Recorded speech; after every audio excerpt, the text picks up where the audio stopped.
What is going on, guys? We are finally here. Going down this weekend, Islam trying to make history, becoming a double champion in the UFC, taking on Jack Della Maddalena at Madison Square Garden, UFC 322. Let's go ahead and get into the breakdown, the predictions for this fight, guys, because I'm feeling good. There's some tough fights like the main event. It's tough fights to pick, right? But we're about to sweep this card. Let's go ahead and start off. You know what? Let's start off with the main event.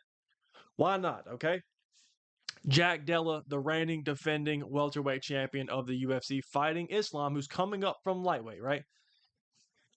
I'm going to tell y'all right now, I'm worried. I am absolutely worried for Islam. And look, guys, here's the thing. Okay? I'm going to tell you right now, I'm picking Jack Della Maddalena to win this fight. And here's the thing. If Islam goes out there, pulls off a Darush choke in round 1 or 2, everybody's going to be clowning me. Everybody's going to be saying, bro, y'all are obviously casuals, bro. You didn't pick Islam. He's literally the GOAT. I understand that this could age poorly. People are going to start saying, oh, Jack really was never that good if Islam wins. Jack's a dog, bro. And this is Islam's hardest fight. And Islam, if you look at his recent fights, he's had troubles with guys like Volkanovski and Dustin Poirier. I would say those two have given him his most problems, right? Jack Della Maddalena has Volkanovski in his camp. He has Craig Jones in his camp, who is a mastermind, let me remind you, who also was with Volkanovski when he fought Islam. Again, it didn't work out like they wanted it to, but there was some success there, It's kind of going to be a trial and error. He's seen what works, what doesn't work with Islam, what he can improve on. That's a big thing, guys. It really is a big thing. But if you look at Jack Della Maddalena, the prototype that is JDM, what type of fighter is JDM? He's kind of a mix between Volkanovski and Dustin Poirier, except for he's more powerful, he's bigger, he can maybe even scramble better than Dustin Poirier. Guys, yes, JDM, he's almost the fighter you would want to build to defeat a guy like Islam Makhachev. Now, here's the thing. If you look at JDM's most recent performances, he has some that are a little bit suspect, like the Gilbert Burns fight, which Gilbert took him down a lot of times. I understand that. But also, if you look at the context, Jack Della Maddalena broke his arm in round 1 and was still able to, yes, he did get taken down, but was still able to scramble up to his feet, stay safe from getting choked or whatever with a broken arm against Gilbert Burns, who's an elite grappler, even though he's washed, get up to his feet when he needed it most, down, maybe on the scorecards, maybe was going to lose a split decision. If he stayed on his back, scrambles back up to his feet, gets the late knockout over Gilbert Burns. This is the thing with JDM, guys. JDM is a dog. It sounds corny, maybe. I don't think Islam's going to be able to outdog a guy like Jack Della. I know Islam has that dog in him as well. But JDM, man, this is going to sound crazy too, but like, if this fight does go the distance, goes all 5 rounds, I think that even favors a guy like Jack Della, bro. Islam, again, he could go get a finish early. JDM's showing his great ability to scramble and get back up to his feet. That obviously presents opportunities for Islam to jump on the neck, jump on some sort of front choke, his darts like he likes to do. But man, JDM's going to be on the pressure, and Islam has shown he's okay. He's okay being on the back foot, and you can't do that against JDM unless you have some serious power in your hands, and Islam doesn't have serious power in his hands. I get he has knockout wins, but JDM's not going to be fearful of Islam's power whatsoever. And I think that's a real scary thing. JDM's going to be on the pressure. His boxing is incredible. Like I said, he hits harder than Dustin, arguably pound for pound, but he hits harder than Volk, obviously. He's crisp, man. He's in his prime. Let me remind you, the Dustin Poirier win was a great win. I think it's even been underrated a little bit. But at the same time, that's not prime Dustin Poirier. What do you think of 29-year-old Jack Della Maddalena, who has a reach advantage? It says he has the height advantage. I think they're about the same size. What do you think he's going to do, man? Is Islam going to be able to get JDM down? Probably at some point. I do think he'll land maybe a couple takedowns. I think JDM will stuff a couple of them as well. This is a problem, though. This is a problem. I don't think JDM's going to respect the striking of Islam at all. I think he's going to get up in his grill. And man, if y'all look at the Bilal Muhammad JDM fight, Bilal got beat up. I know it was a close fight, but if you look at the damage sustained from Bilal Muhammad, Oh my, Islam. I don't know, bro. I don't think Islam's surviving that. I don't think Islam's surviving that. I'm picking JDM to get a finish in this fight. Again, could age absolutely horribly if Islam goes up there and darces him in the first, which is very possible. But bro, what are the odds on this fight? Look at the odds, bro. This is ridiculous. This is ridiculous. I do believe that Islam should be the favorite, but minus 285 is crazy. I think this is a very like as close to 50-50 as you can get. I slightly think that Islam should be the favorite, but maybe like minus 150 at the greatest. Minus 285 is insane, guys. I'm not telling you to bet on JDM, but does not sound like a bad play whatsoever. I think JDM is going to outdog Islam. That's what I think is going to happen. I think Islam will get him down early in the fight, maybe have JDM in some trouble, maybe even control JDM for a whole round. But when this goes into the championship rounds, bro, I do think it will. JDM's going to build confidence. He knows he can survive a guy like Islam when maybe even Islam takes his back. I think JDM's going to be a real problem on the feet, bro. I don't think this is going to be like Volk. I don't think it's going to be like Dustin. I don't think Islam's really going to land much of anything on the feet. JDM's not going to be worried about the power whatsoever. He's not going to be worried about the takedown threat. I know it's going to be there, but I think he trusts in his abilities to get back up to his feet. I think JDM trusts his sprawling ability. And if he's on the pressure, it's going to make it that much more difficult for Islam to shoot on him. Obviously, Islam is going to shoot on him, but bro, I'm telling you, I can see this. I can see this. I can see a scrappy fight where maybe Islam even takes the first 2 rounds from ground control. Maybe looks for submission. Maybe JDM scrambles up to his feet. If this fight goes to the 3rd, 4th, 5th round, JDM's going to be building momentum. And that's a scary thing. That is a scary man. He's going to become more and more slippery, harder to take down, harder to, submit once you get more slippery, maybe even bloody. I don't think Islam's going to be able to take the damage that JDM can pour on him. If we see the JDM that fought Bilal Muhammad, who was able to scramble up to his feet, this is the thing, JDM just finds ways to win. That's what people say about elite football teams, elite soccer teams, whatever. They just find a way to win. JDM is that. He finds ways to win. Even if he doesn't have his best performance, he still finds a way to get it done. He has that dog in him. So does Islam. Who's going to outdog the other? I think it's going to be Jack. I think Jack has nothing to worry about on the feet. He's going to be extra confident. And I think he's going to be okay if he gets taken down. I do think he will get taken down, maybe a trip or something. But I'm telling y'all, bro, I trust in Craig Jones, man. I know it's kind of become a meme, but I trust in Craig Jones, man. He is legitimately a mastermind. And he's got Volkanovski, who's been in the octagon for a total of, 6 rounds against Islam? I think JDM's going to win this fight, man. I want Islam to win. I want him to reach GOAT status, becoming a double champion here. And keep in mind, guys, if Islam does win this fight, we can call him the GOAT. I'm not mad if you want to call him the GOAT of the sport. This is his toughest matchup to date. JDM's on an 18-fight win streak. Yeah, and he's taking a leap to 170, fighting a tougher opponent. This might be a tougher matchup than Ilia Topuria. And maybe that's crazy, bro. But JDM, I think we're going to see a round 4 TKO from JDM. I think he's going to overwhelm him with volume, really beat up on Islam. And I'm not going to say Islam's going to quit, but I think JDM's going to be too much in the later rounds. I think he will survive early. Again, I'm a little bit nervous about a Darush choke. Obviously, Islam's known for his Darush choke, but on some crazy scramble, which JDM is very, very good at, on some crazy scramble, hopefully he does not give up his neck to some sort of front choke. But I am going with Jack Della Maddalena with a late TKO victory, man. I'm hoping Islam proves me wrong, man. I've never picked against Islam before. This is my first time doing so. So we'll see how it plays out, man. Moving on to the co-main. Valentina Shevchenko versus Zhang Weili. Y'all know how I feel about women's MMA. This is actually a cool fight, though. It's a cool fight. Shevchenko is going to be the bigger woman. She has the reach advantage. I don't know, guys. I'm going to be honest. I don't know why I'm wasting my time. I like Weili. Give me Weili. Give me Weili, I guess. I don't know. I have no idea. I'm not a professional women's MMA analyst, okay? So I'm not going to sit here and act like a hardcore, okay? Moving on. Sean Brady versus Michael Morales. This is an interesting matchup. Not necessarily the matchup I would have picked to see for Sean Brady, but I like it. It's cool. 18-0 Michael Morales, 18-1 Sean Brady. Okay, here's the thing about this one. The real main thing, if Michael Morales did not have a 7-inch reach advantage, it would be a no-brainer. It still feels like a no-brainer, but there's still a lot of uncertainties with Michael Morales. But I am going with Sean Brady. I think Sean Brady is maybe the most elite grappler in the division. I think he's very, what's the word? He's like compact. He's stocky. That's what it is, stocky. Sean Brady's very stocky, low to the ground. He's like a ball of meat, bro. No diddy.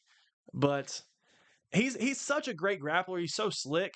If Sean Brady gets a hold of you, you're probably not getting back up to your feet. And if you do, you're probably getting your back taken. Sean Brady's like the perfect mix of physically gifted.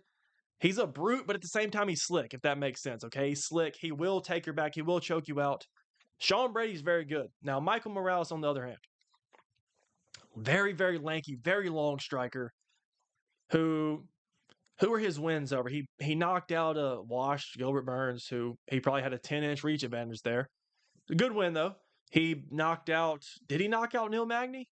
I honestly can't remember. He has a couple KOs. I think he beat like a Jake Matthews by decision. He's got some decent wins, but this is a massive step up. We saw what Sean Brady did to Gilbert Burns. I get matchups are different for every single fight. I don't know enough about Michael Morales' grappling to pick him in this fight because I do know how great Sean Brady's grappling is. Look what he did to Leon Edwards, who we're going to talk about in a minute. Leon's not this, he's not known as a grappler, right? He's known as a striker. But just a couple fights ago, he was denying all of Kamaru Usman's takedowns. He even landed a takedown on Kamaru Usman. Leon Edwards is not some, what do you say, trash can. He's not some trash can when it comes to the grappling. He's not elite, but he's definitely not a trash can. He's far from it. Sean Brady showed levels and absolutely mauled him. He was all over him from the start. At no point in that fight did I think Leon Edwards was going to win or was trending in the right direction. Sean Brady was all over him, bro. Sean Brady's going to win this fight. I don't know if it's going to be submission or decision. I could see a smudge decision, but the thing is, Brady has good boxing too. I'm curious to see how he deals with the length and the reach of Morales. Morales is going to try to fight from distance, but he's also not really a point fighter like a Leon Edwards. So it is going to be interesting.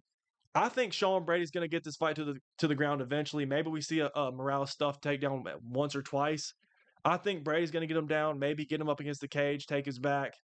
I think we'll see a finish. You know what? I was going to go decision. I'm thinking, why not? We'll take Sean Brady by submission. Let's go ahead and move down the card to the man we were just speaking of, Leon Rocky Edwards versus Carlos Prates. This is a very tough fight to call as well.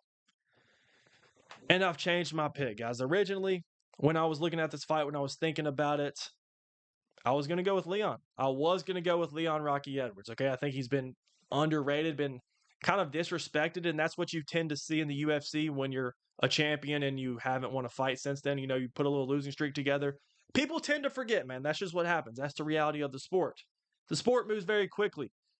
And when I was really thinking about it, I was thinking about their previous fights. It made me realize that what was Leon Edwards' last good performance? It was against Kamaru Usman, the second fight, because the first fight was not a good performance whatsoever. So if we're looking at Leon's last 5 fights or however many it's been, the first Kamaru Usman fight, sloppy performance. He got dominated until he landed the lucky head kick. I'm going to say it like it is, lucky head kick. It was not lucky, obviously it was skill. But you get what I mean. He didn't look great in that fight. The rematch, he looked good. Out grappled, or really shut down the grappling of Kamaru Usman. Looks good. Sure, there's your one good performance. After that, he defended against Colby Covington. Can we all agree that Leon Edwards did not look good in that fight? He did not look good in that fight. That's just what it is, okay? So 2 out of 3 right there, bad performances from Leon, or at least not good. After that, who did he fight? Bilal Muhammad. Was that a good performance from Leon? Absolutely not. What about after that? Sean Brady. Was that a good performance? He got mauled. So we're looking at Leon Edwards' last 5 fights, and only one of those he had a good performance. I'm picking Carlos Prates, bro. Based on that knowledge, I understand most of those fighters are grapplers, or maybe all of them are grapplers. Yeah. But I can't pick Leon, man. There's no reason I can pick Leon right now. I have to see it, man. I have to see it. I thought that he was going to point fight his way to a decision victory in this one, which is very possible. But here's the thing with Carlos Prates. I was unsure of just how good Carlos Prates was, and I think the Ian Gary fight was very, very good for him. I know he got beat. I'm not gonna say he got dominated, but he was a step behind Ian Gary the whole fight. But I think that was good for him. And the thing is, there are some similarities between Leon and Ian Gary, but they're not the same fighter. Ian Gary, I think, is better, darting in and out than Leon is. I think he has better hands than Leon. He might even be quicker than Leon. Leon wants to fight at range. He wants to dictate the pace. He does not fight at a high pace whatsoever. He's not gonna dart in with these 1, 2, 3 combos like Leon or like Ian Gary was, or these 1, 2 uppercut combos. I think Carlos Prates could actually catch Leon Edwards here. I don't know if I'm gonna pick a knockout. I could see it, man. I can picture this in my head. Thinking about Carlos Prates versus Neil Magny. Neil Magny getting mentioned again. Shout out Neil Magny, man. But I can just picture this in my head. Carlos Prates catching him with the left hand that doesn't flat out cold Leon, but I can see him catching him on the temple, dazing Leon. I can see a close up of Leon's face that becomes a meme after this, where he gets dazed, he gets dropped. Leon follows up with ground and pound, puts him out. The thing with Carlos Prates is he might be the most powerful most powerful striker in the division, right? I think he is at welterweight. And Leon, man, here's the thing. He's got great kicks. I don't love his boxing.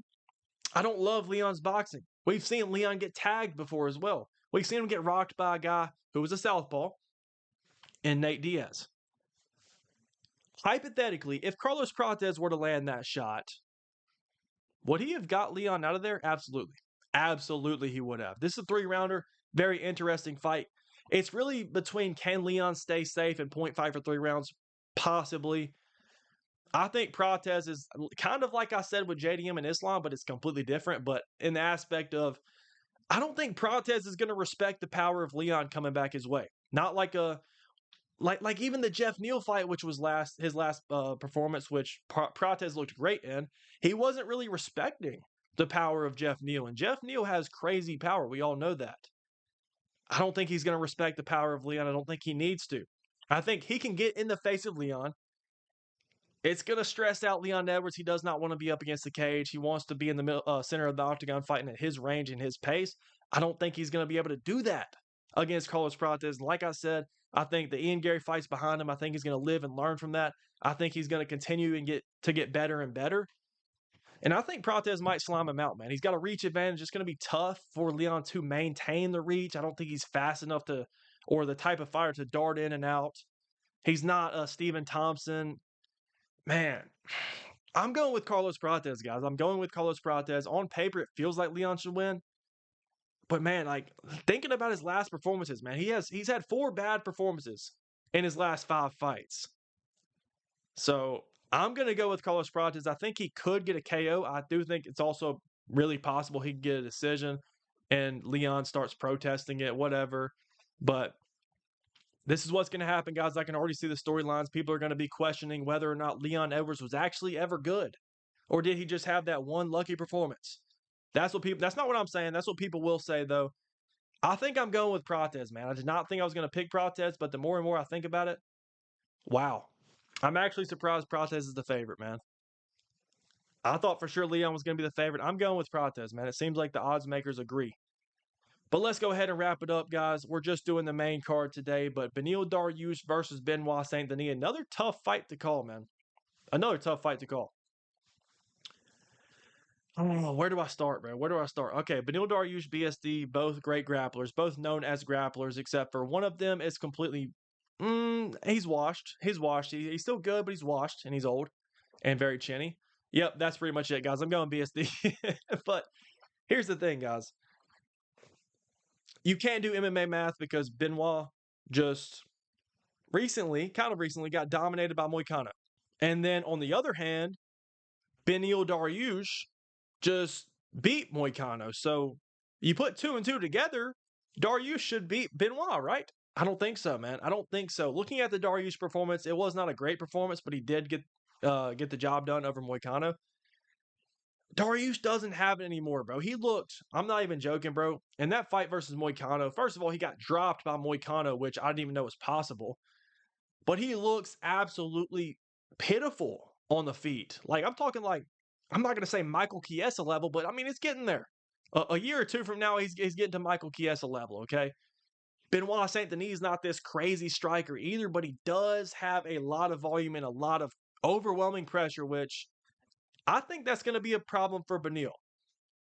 I think BSD is going to get right in his grill, blasting the body kicks, the 1-2s, might even mix in some takedowns. I'm kind of curious to see what they do with the grappling because they both might cancel each other's grappling out. But if that happens, bro, I prefer BSD on the feet. BSD does not have this crazy power, but Beneil Dariush's chin is completely gone.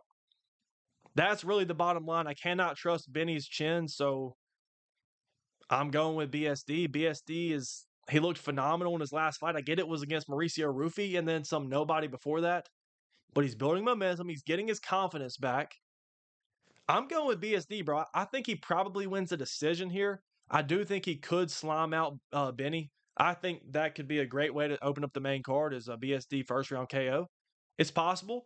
People will start to get back on the BSD hype train that seemed to have died when he lost to Dustin Poirier. Let me remind you, that was Dustin Poirier, by the way. And even the Moicano fight was like, I'm not going to say it was fluky, but it was like BSD like made a mistake. Moicano took him down and absolutely controlled him and beat him up bad. But at the end of the day, Moicano is a massive lightweight. I mean, it was a weird performance. Definitely a fight BSD should have won looking back at it. But maybe he just got pushed too early. Maybe he's having a resurgence. I think BSD is going to win this fight. I think their grappling will sort of cancel out. I think BSD could get a takedown. I think the pressure is what's going to do it. I think Dariush is going to be very, very uncomfortable with the pressure from Benoit Saint Denis. He's going to try to land one of those massive overhands that he tends to land every now and then. But that's it. Outside of that, that's it. Beneil Dariush has a good body kick. I don't expect Dariush to have much success on the feet, not because BSD is this world-class striker, but because he's got overwhelming pressure and Beneil Dariush is washed. That's basically it, guys. Those are my predictions for the main card. I'm feeling like we're going to go 5 for 5, man. I didn't really make a pick for the women's, but we can go at least 4 for 4, right? Let's go back over them real quick. BSD, I'm going to go decision. Wouldn't be surprised at a KO. I'm going to go with Carlos Prates. You know what? We'll take a shot here. We'll take a shot and say Carlos Prates by knockout. Moving up to Sean Brady again, could see a decision. Wow, these are close. Close odds here. I'm going Sean Brady by, I'll say he gets a submission. Wei Li versus Shevchenko, also close odds. Wow. This is what Islam versus JDM should look like. Some odds like this. I don't know. I'm just going to go Wei Li, Islam, JDM. I'm going to go with JDM. I'm going with the underdog, man. I'm going JDM with a late, I'm going to say round 4 TKO because we're getting real hardcore, man. Come back to this video. Whenever there's a round 4 TKO, y'all can make an edit out of this and say that I was right because I'm always right. But anyway, guys, I'm hoping Islam does get the job done. This is such a big fight. This is such a cool fight, too. I think it's better for the UFC if Islam does win. I think it sets up a potential. He's talking about Islam versus Usman. I think Islam versus Ilia Topuria would be absolutely goated, especially if both of them are still unbeaten or on their unbeaten streaks, guys. But here's the thing. Going back to this fight, man, it seems like there's some sort of curse. The Anderson Silva win streak has some sort of witch spell, some sort of curse on it where people cannot break it. Okay? I'm convinced because Kamaru Usman was ready to tie the win streak of Anderson Silva, right? And then, well, miraculously, he gets head kicked by Leon. I'm not buying that, bro. I'm not buying that. So I'm going to say that Islam does not tie Anderson Silva's win streak because of some curse, okay? Some fluke, man, okay? But anyway, guys, those are my predictions. Let me know down below what you agree with, what you disagree with. Just let me know what you think, okay? Let me know what you think in the comments. Hit that bell if you want to, stay in tune with the Casual Take MMA live streams. Go ahead and hit the like button if you enjoyed today's video, man. I appreciate y'all once again. I will see y'all after the fight's over, and we out.